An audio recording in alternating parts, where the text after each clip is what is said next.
with regard to the NFL owners ruling that the players will stand during the national anthem or else go to the locker room. New NFL policy designed to halt anthem protests. May 24. I am a Vietnam-era veteran. I stand proudly and proffer a hand salute at events when the national anthem is played or at parades when the colors pass by. However, the reason I volunteer to serve in the military and continue to serve my country as a chief election judge and community volunteer is that I believe every citizen in this country has the right to express their own patriotism in whatever way they choose. That may include not standing during the playing of the anthem.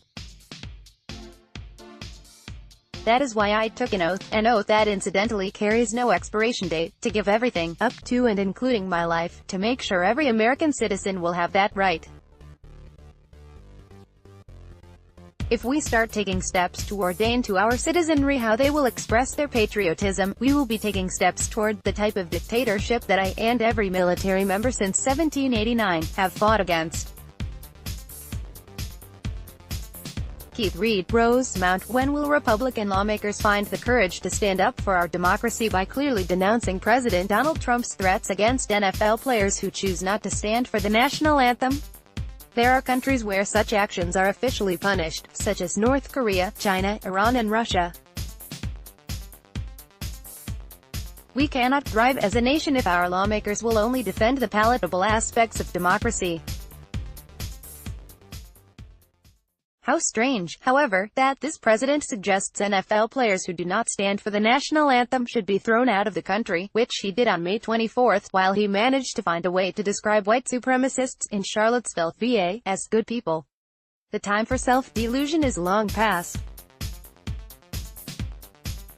This president is a racist lacking any respect for the democratic principles that our founding fathers fought so hard to establish for this great nation, most specifically those elements of democracy found distasteful by many. Freedom dies in the stifling air of conformity, but thrives in the bright air of dissent.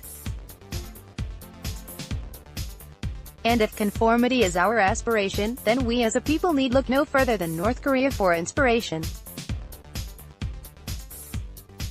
Kevin W. Yankton, SD. Former NFL quarterback Colin Kaepernick and the NFL protesters are protesting racial discrimination and abuse, but they're doing it all wrong. The U.S. flag doesn't represent what is oppressing black people. The national anthem and U.S. flag represent the rights and freedoms that all Americans have today. When you disrespect the flag, you're disrespecting the U.S. Constitution and Bill of Rights. These are the very things that you want. The bad cops who kill black people and abuse civil rights are the ones who are disrespecting the flag and what it represents. When they disrespect the national anthem, all the attention is focused on the disloyalty and disrespect of the protesters, not the perpetrators of the abuse. It seems like nobody is talking about Black Lives Matter because the conversation is all about Kaepernick's refusal to stand for the national anthem. Consider an example from history. During World War II, Japanese American citizens were rounded up and sent to internment camps. They had every right to protest the outrageous disregard for their civil rights. So what did the young Japanese American Nisei do? They did not disrespect the flag and national anthem. They fought heroically in the war as American soldiers. What would the Rev. Martin Luther King Jr. do? The attention was on diners that would not serve black people, schools that would not admit black students, and voting rights, among other things. It was not about flag burning or hostility to the Constitution. The NFL protesters should stand for the national anthem because it represents what they are fighting for. John Wong, Edina. Since the NFL has decided to fine teams if players kneel or sit during the national anthem, I request that all professional leagues take the following steps as well. 1. Please remove any fan who is disrespectful during the anthem. When I attended a Twins game last week, there were two white college-age males who decided to chat and crack snide remarks during the whole song. This offended my sensibilities far more than anyone kneeling. 2. Please remove all corporate sponsorship from anthem-related activities.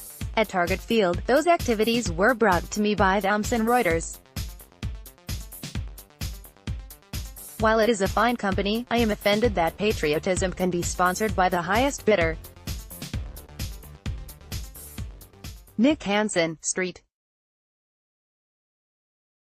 Park, Minnesota. Football fans should be proud that Vikings coach Bud Grant was the first NFL coach to require that his team stand tall on the sideline when the national anthem was played and insisted that the NFL and national television broadcast it live.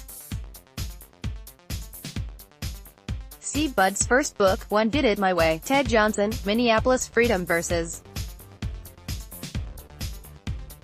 limits. Here's the sticking point in our national debate. The May 24th letter writer who feels he is a left-wing person, whose orthodoxy is the Constitution of the United States, should realize that it is not the freedoms of speech, religion and gun ownership that people of different orthodoxies disagree about. It is the reasonable limits that people seem to be unable to talk to each other about. Patricia Katagira, Minneapolis. Edina schools social justice for whom? And, just FYI, regarding Dickens, in response to the writer of the May 24th letter to schools, stick to educating, leave your worldview out of it. I would hope a good teacher of social studies, current events and/or history would go beyond simply transmitting knowledge and engage students in the better understanding of the surroundings in which we all live, to include the principles of equity and social justice. I will give a current example as an application of the principle of social justice. Edina teachers report threats amid ideological tensions. May 23rd. A school board member does not like a class that engages in the discussion of social justice, since it is non-academic. The board member uses a social media outlet to post her position. The board member, and the people who support her, demand social justice in arguing that social justice not be taught in the classroom. How would you analyze this situation? Do the school board member and the people who support her have equity in this situation?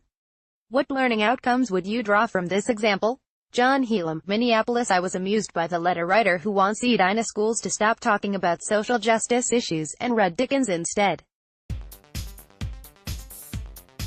Apparently, this person has never read Dickens.